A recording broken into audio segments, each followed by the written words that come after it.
दोस्तों, आज की कहानी आपको सोचने पर मजबूर कर देगी। अक्सर हम कई मौक़ों पर हम कुत्तों का नाम लेकर मिसाल दिया करते हैं। कभी किसी को गाली देते हैं तो भी कुत्ते का नाम जुबान पर आता है। गाली आदमी को देते हैं पर नाम कुत्ते का बदनाम होता है।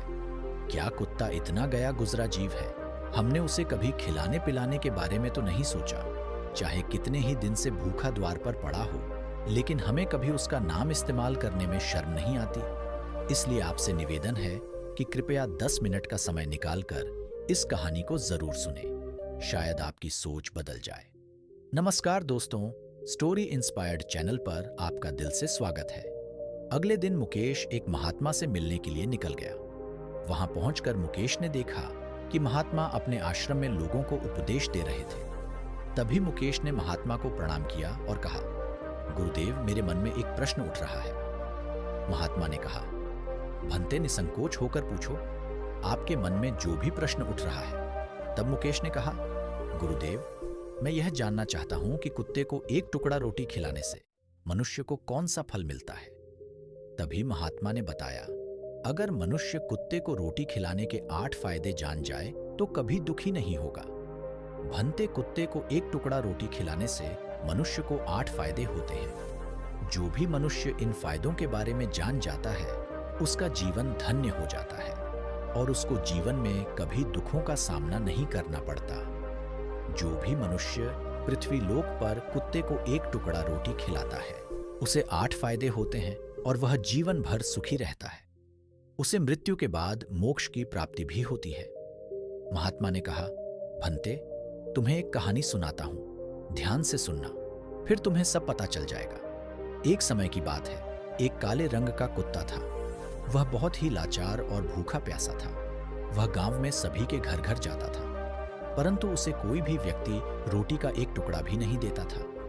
वह भूख के मारे इधर उधर घूमता रहता था। एक दिन वह गांव के बाहर नदी के किनारे एक अऋषि के आश्रम पर पहुंच गया और अऋषि से कहने लगा, हे मुनिवर, मुझे लगता है आप बहुत ही विद्वान तथा ज्ञानी हैं, इसीलिए मैं भूखा प्यासा आपके पास आया हूं। कृपा करके आप मुझे एक टुकड़ा रोटी का दे दीजिए, जिसे खाकर मैं अपनी भूख को शांत कर सकूं। तभी वह ऋषि कहते हैं, हे स्वान, क्या तुम्हें गांव में एक टुकड़ा रोटी का किसी ने नहीं दिया जिसे तुम खाकर अपनी भूख मिटा सको? वह कुत्ता आरष्य से कहता है, हे मुनिवर, मैं आपको क्या बताऊं, आप मेरी बातों पर विश्वास नहीं करोगे। तभी वह आरष्य कहते हैं, हे स्वान, तुम बताओ तो सही, मैं तुम्हारी बातों पर विश्वास अवश्य करूंगा। मुझे तुम बहुत ही लाचार दिखाई पड़ते हो। तभी वह कुत्ता कहता है, ठीक है मुनिवर, मैं आपको अपनी आप बीती बताता हूं। कुत्ता आरष्य से कहता है कि हे मुनिवर, दुनिया के लोग हम पर रहम नहीं करते। हमारा कोई घर नहीं होता है, कोई आसरा नहीं होता है, कमाकर खाना हमें आता नहीं, हमें वस्त्र पहनने का ज्ञान नहीं है, इसलिए सर्दी गर्मी और बरसात में हम ऐसे ही घूमते रहते हैं। हमें पढ़ना लिखना भी नहीं आता। मुनिवर, आपकी तरह हमें अनुशासन नहीं आता, हमें आपकी तरह बोलना नहीं आता। यह हमारा दुर्भाग्य ही समझिए। परंतु हमें आपकी तरह भूख लगती है। चोट लगने पर हमें आपकी तरह पीड़ा भी होती है। हमें आपकी तरह रोना भी आता है। बस इन्हीं 3 कामों में हम आपकी बराबरी करते हैं। इसलिए हम पर दया दिखाइए, हमें और कष्ट मत दीजिए। ईश्वर ने तो हमें वैसे भी कष्ट देकर ही भेजा है, ऊपर से आप लोग हमें परेशान करते हैं। हम आपकी तरह मनुष्य नहीं हैं, हम पराधीन जीव हैं। जब हमारा जन्म हुआ उस समय हमारे आंख कान बंद थे। कह नहीं सकते कि उस समय आपके जन्म पर जैसे नाच गाना होता है, बाजे बजते हैं, खुशी मनाई जाती है। हमारे जन्म पर ऐसा कुछ नहीं होता। हमारे जन्म पर किसी ने खुशी नहीं मनाई। मैं मन में सोच रहा था कि किसी बड़े घर में पैदा हुआ हूं, लेकिन जब हमारी आंख खुली तो मैंने देखा कि हमारी माँ, जिसे आप लोग कुतिया बोलते हो, वह अपने ने 5 बच्चों को छाती से चिपकाकर एक राह के ढेर में पड़ी थी। हम 5 भाई थे, बाकी 4 भाई तो लाल और भूरे रंग के थे। मैं अकेला ही काले रंग का था। सबसे छोटा मैं ही था, इसलिए कमजोर था। मेरी माँ हम लोगों के पास कम ही आती थी, क्योंकि उसे भी अपने भोजन की व्यवस्था करनी पड़ती थी। यदि वह ना खाती तो हमें दूध कहाँ से पिलाती? उस एक माँ पर हम 5 भाई निर्भर थे। वह बेचारी अपने भोजन के लिए इधर उधर दौड़ती रहती थी। कभी भोजन मिल भी जाता था, कभी नहीं भी मिलता था, लेकिन वह हमेशा हम पांचों का बड़ा ख्याल रखती थी। आखिर वह हमारी माँ थी। वह रात भर जागकर गांव की रखवाली करती थी। किसी की मजाल नहीं थी कि कोई अनजान आदमी बुरी नीयत से गांव की तरफ भी झांक जाए। दूसरे गांव के कुत्ते भी हमारी माँ के डर से गांव में नहीं आते थे। गांव के किसी किसान के खेत में कोई जानवर खड़ी फसल आते तो हमारी माँ उसे दौड़कर भगा देती। गांव वालों के लिए इतना सब करने के बाद भी कोई कोई मनुष्य हमारी माँ को भोजन नहीं देता था। भोजन के लिए हमारी माँ को मजबूर होकर छीना झपट्टी करनी पड़ती थी। कई बार तो लोग उसे लाठी डंडों से पीट पीट कर भगा देते थे। बेचारी उस दिन भूखी प्यासी रहकर पेट की आग से जलती रहती थी। वह कहता है, हे मुनिवर, आखिर भूख तो हमें आपकी ही तरह लगती है। ऊपर से उसे अपने पांचों बच्चों की चिंता भी लगी रहती थी। आखिर माँ जो थी, भूख उसे चैन से बैठने नहीं थी और गांव वालों का भी उसे देखकर हृदय नहीं पसीजता, तो बेबस होकर उन लोगों के घरों में मेन चोरी से जाना पड़ता था और खाने की कोई चीज मिल जाती तो उसे खाकर अपने पेट की आग बुझा लेती थी। कई बार तो लोग उसे खाने की वस्तु ले जाते हुए देखते तो लाठी डंडे लेकर उसके पीछे पड़ जाते। कुछ निर्दय लोग तो कई बार उसे घर के अंदर बंद करके पीटते थे। हमारी माँ का बुरा हाल कर देते थे। फिर वह कुत्ता आरशी से कहता है, हे मुनिवर, हमारी माँ ने क्या बिगाड़ा था? उसने अपने पेट के लिए सिर्फ भोजन ही तो चुराया था। चोरी करने का हमें कोई शौक नहीं है, पर पापी पेट हमें यह सब करने के लिए मजबूर कर देता है। एक दिन की बात है, बड़ी जोरदार बरसात हो रही थी। ओले पड़े थे, ठंडी हवा चल रही थी। उस ठंड में ठिठुरकर मेरे 3 भाई मर गए। उस दिन हमारी माँ रोई थी, लेकिन मनुष्य उस समय भी हमारी पी को नहीं समझा, क्योंकि उसके बच्चे थोड़े ही मरे थे। फिर वह कुत्ता कहता है कि मुनिवर, अब हम सिर्फ 2 भाई रह गए थे। हमारी माँ हम दोनों की अच्छे से देखभाल करने लगी थी। फिर एक दिन उसी गांव में एक सेठ के घर पर दावत चल रही थी और अनेक प्रकार की मिठाइयाँ बन रही थी। सेठ जी के घर काफी मेहमान आए हुए थे। हमारी माँ कुछ खाने की तलाश में बार बार उधर जाती, लेकिन लोग उसे दुत्कार कर भगा देते थे। किसी को उस पर इतना भी तरस नहीं आया कि एक रोटी उस बेचारी को खाने को फेंक दे। एक रोटी से उनका क्या बिगड़ जाता? मेरी माँ बार बार जाती और वहीं खड़ी खड़ी देखती रहती थी। सेठ जी के आंगन में दावत खाने का सिलसिला चालू हुआ। भोजन परोसा जाने लगा। मेरी माँ भी वहीं जाकर पूंछ हिलाने लगी। खाना परोसने वाला आदमी जब किसी काम से भीतर गया तो मेरी माँ दबे पांव रोटी लेने को चल पड़ी। फिर दूसरे आदमी ने मेरी माँ को जाते हुए देख ली तो चारों ओर से लोग चिल्ला चिल्लाकर उसकी तरफ भागे। मेरी माँ उनकी चीख सुनकर घबरा गई। 2-3 आदमी लाठी लेकर उसके पीछे दौड़े। मेरी माँ वहां से घबराकर भागने लगी, परंतु उसे वहां से निकलने का कोई रास्ता नहीं मिला, क्योंकि सामने से लोग लाठी डंडे लेकर आ रहे थे। तभी मेरी माँ वहां पर जो लोग भोजन कर रहे थे उनको लांघ कर निकल गई। आगे वह कुत्ता कहता है, हे मुनिवर, मेरी माँ अपने निकलने पर इतनी हैरान नहीं थी जितनी कि उन लोग को देखकर हुई थी जो वहां पर दावत खा रहे थे। वह सब उठकर खड़े हो गए। उन्होंने भोजन करना छोड़ दिया और कहने लगे कि कुतिया के लांघ कर जाने के कारण भोजन भ्रष्ट हो गया। सब एक दूसरे से विचार विमर्श कर रहे थे कि अब क्या किया जाए। खाना तो सब खराब हो गया है। फिर सेठ जी फूट फूट कर रोने लगे। कुछ लोग तो यह भी कह रहे थे कि भाई, कुतिया के लांघन से भोजन खराब कैसे हो गया? उसने खाने में या पतलों में मुंह थोड़ डाला है, सिर्फ ऊपर से लांघ कर ही तो गई है। और कुछ लोग कहने लगे, शहरों में तो लोग कुत्ते को पालकर घर के अंदर सुलाते भी हैं और खिलाते भी हैं, तो इसमें कोई बुरी बात नहीं है। अगर कुतिया लांघ कर गई है तो भोजन खराब नहीं हुआ है। लेकिन उनमें से कुछ लोग बड़े घरों से ताल्लुक रखते थे। उन्होंने एक भी नहीं चलने दी। वह कह रहे थे कि भोजन तो भ्रष्ट हो गया है, यह हमारे खाने के लायक नहीं है। आखिरकार उन्हीं की बात मानी गई। अब तो वह सारा भोजन गरीबों में बांट दिया गया। उस दिन तो मेरी माँ को खूब पेट भर के खाना मिला था। सुख उसके जीवन में कभी नहीं था, लेकिन वह सुख उसके लिए बड़ी मुसीबत बन गया था।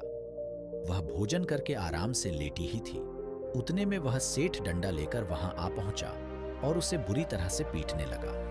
उसे वहां से भागने का भी कोई अवसर नहीं मिल पाया। डंडों की चोट से वह बुरी तरह से लगी। मेरी माँ का विलाप सुनकर पत्थर भी पिघल गया, पर उस निर्दय को उस पर जरा भी रहम नहीं आया। वह उसे कठोरतापूर्वक पीटता रहा। माँ का वह शोर पूरे गांव में सुनाई दे रहा था।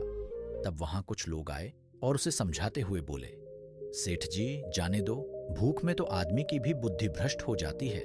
यह तो एक पशु है, इसे अच्छे बुरे का क्या ज्ञान। अब इसे मारकर आपको क्या मिलेगा? जो होना था सो हो गया। लोगों के समझाने के बाद उसने हमारी माँ को पीटना बंद कर दिया। फिर बड़ी बुरी हालत में वह हमारे पास आई। माँ ने आकर सारी कहानी हम दोनों भाइयों को सुनाई। हमने सोचा कि कितना कष्ट भरा है हम कुत्तों का जीवन। आदमी एक रोटी के टुकड़े के बदले एक चोर के जितना पीटता है। बेकार है ऐसे लोग जो हम लोगों की पीड़ा को नहीं समझते। वह कुत्ता कहता है, हे मुनिवर, एक दिन की बात है। उसी गांव के बाहर एक ब्राह्मण आकर ठहरा हुआ था। उसने अपने भोजन के लिए एक जगह चूल्हा बनाया और उस पर दाल बनाने के लिए रख दी। उसके बाद आटा गूंथ कर रख दिया। वह वहीं पास में कुएं पर पानी लेने चला गया। इधर कहीं से मेरी माँ भी घूमती हुई वहीं पहुंच गई। उसने आटे को देखा तो सोचने लगी कि शायद इस आटे का कोई मालिक नहीं है। यही सोचकर वह उस आटे को खाने लगी। उधर उस ब्राह्मण ने कुएं के पास से देखा कि उसका आटा एक कुतिया खा रही है, तो वह बड़ा दुखी हुआ। वह बेचारा रोने लगा, क्योंकि वह भी 2 दिनों का भूखा और थका हुआ था। कुछ लोगों ने उसे कहा, अरे ब्राह्मण देवता, इस कुतिया ने तुम्हारा भी आटा बिगाड़ दिया। कल तो इसने ने सेठ जी की पूरी रसोई बिगाड़ कर रख दी थी। ब्राह्मण दुखी होता हुआ बोला, भाई मुझे क्या मालूम था, यह दुष्ट कुतिया मेरे आटे को खाने के लिए घात लगाए बैठी है। ब्राह्मण ने न आव देखा न ताव लाठी लेकर उस कुतिया के ऊपर टूट पड़ा। माँ उस आटे को ठीक से खा भी नहीं पाई थी, पर उससे ज्यादा कि उस पर लाठी बरस गई। महीनों तक मेरी माँ लड़खड़ाते हुई घूमती रही। उस दिन मुझे समझ आया कि आदमी कितना खुदगर्ज है। हम उसका कोई भी कार्य करते हैं तो भी वह हमें नहीं समझता।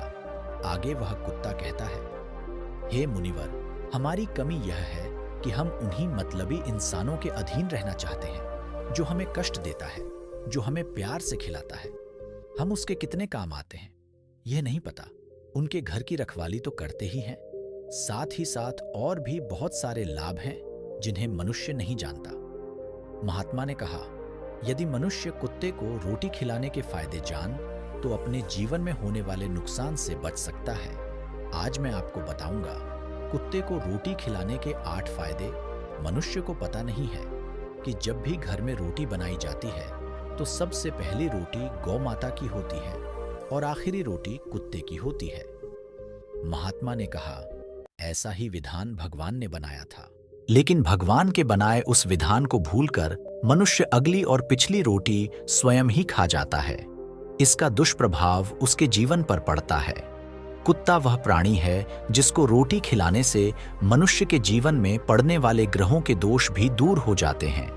महात्मा ने कहा, कुत्ते को रोटी खिलाने का पहला फायदा। कुत्ते को रोटी खिलाने से क्षण का नकारात्मक प्रभाव कम हो जाता है। शनि ग्रह जब अपनी कुदृष्टि डालता है तो हर मनुष्य बर्बाद हो जाता है। जिस व्यक्ति पर उनकी महादशा का आरंभ हो जाता है तो बने बनाए काम अपने आप बिगड़ने लगते हैं और वह मनुष्य आर्थिक तंगी का शिकार हो जाता है। उस स्थिति में व्यक्ति यदि कुत्ते को रोटी खिलाता है तो उस पर शनि का दुष्प्रभाव बहुत ही कम हो जाता है। कुत्ते को रोटी खिलाने का दूसरा फायदा, कुत्ते को रोटी खिलाने से भाग्य आपके पक्ष में हो जाए। आपके घर के अंदर नकारात्मक शक्ति नष्ट हो जाती है। कुत्ते को रोटी खिलाने का तीसरा फायदा, कुत्ते को रोटी खिलाने से माता लक्ष्मी प्रसन्न हो जाती है। आपके घर में धन दौलत की कभी कमी नहीं रहती। कुत्ते को खिलाने का चौथा फायदा, कुत्ते को रोटी खिलाने से आपके ऊपर कर्ज नहीं चढ़ता। अगर आप पहले से आप कर्जदार हैं, उससे भी मुक्ति मिल जाती है। कुत्ते को रोटी खिलाने का पांचवा फायदा, कुत्ते को सुबह शाम भोजन देने से आपका व्यापार बहुत अच्छे से चलता है। कुत्ते को रोटी खिलाने का छठा फायदा, कुत्ते को रोटी देने से आपकी आयु में वृद्धि होती है और अटका हुआ धन वापस मिल जाता है कुत्ते को रोटी खिलाने का। सातवां फायदा, कुत्ते को रोटी देने से हमेशा आपका स्वास्थ्य अच्छा बना रहता है और मानसिक रूप से आप मजबूत रहते हैं। आपका मन हमेशा खुश रहता है। अच्छे विचार आपके मन में आते हैं।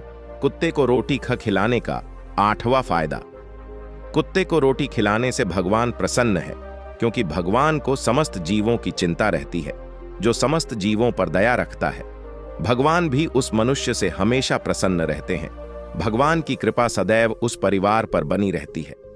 आपने अपने बूढ़े बड़ों से सुना होगा, कहते हैं कि जब कुत्ता रोता है तो अब अपशगुन होता है, कोई संकट आता है, किसी की मृत्यु होती है। इसलिए कुत्ते को कभी रुलाना नहीं चाहिए। इस प्रकार से महात्मा ने मुकेश को कुत्ते को रोटी खिलाने के 8 फायदे बताए। जो भी मनुष्य कुत्ते को रोटी खिलाता है तो उसे इन 8 फायदों का फल प्राप्त होता है। तो दोस्तों, कैसी लगी आपको यह कहानी? आप हमें कमेंट बॉक्स में जरूर बताना, और अच्छी लगी हो तो इस चैनल को सब्सक्राइब जरूर कर लेना। मिलते हैं अगली ही ऐसी ही कोई नई कहानी में। तब तक के लिए अपना ख्याल रखिए। धन्यवाद।